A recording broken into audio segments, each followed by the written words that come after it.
what I love is you are you. And I don't know how long it's taken to you to be as much of you as you are. And I don't know how that makes sense. But what I'm saying is, like, I feel like you're spiritual. I feel like you're grounded. I feel like you feel a lot, like you're an emotional guy. You kind of wear your emotions on your sleeves. That's just what I get. And I feel like I'm a good judge of character. And I feel like you, like everyone else, we're trying to find purpose. We're trying to find all these things, and things happen along the way, which is life. Someone else was saying, I said something like, it's not just about the good things in life. It's about the bad things and how you get through them. And it's not just, I think people think of, life, it should be all good. It should be all good. But, but life is about learning. Life is about growing. Life is about, and things don't happen our way. Life can also be really good and still be painful as fuck. I mean, that's the thing. And it's also how we experience life. Like I've had this, it's been a lot lately with feeling versus understanding. I'm a feeler. Yeah. And when I feel, it overtakes the ability to understand.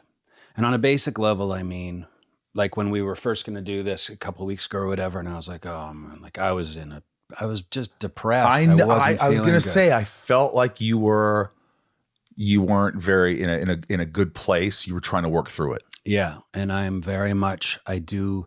And I just wrote about this idea of, and I'm still not, I don't think I've articulated it well, but it has something to do with, I am adept and good at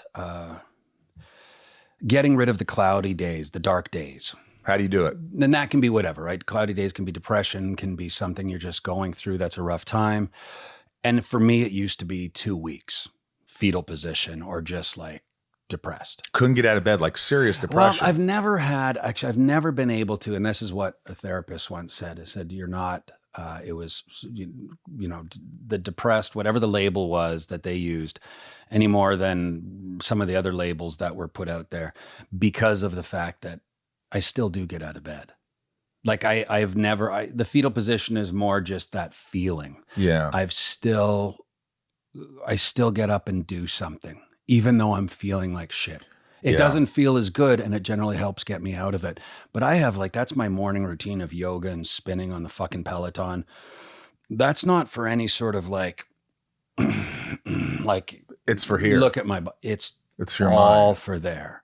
Side effects include looking pretty sweet, but it's not like that doesn't serve me any purpose. Do you know what I'm saying? Yeah, it's not like I'm, hey, checking myself out, or it has nothing to do with that. It has to do with putting my head in a bit more of a better place. And I can only get that through, because I can't run anymore, as you know, like our bodies just, some of our bodies just break fucking down. Well, I always talk about this, but it's science. It's like, if you're sedentary, if you're not doing anything, it's not just physically, you're going to get fat and you're going to get this, you're going to have heart disease, all these things that can happen to you if you don't move, but your mind, you will get clinically depressed by not moving around, by not leaving the house, by not getting exercise, by not having enough interaction with people, connection.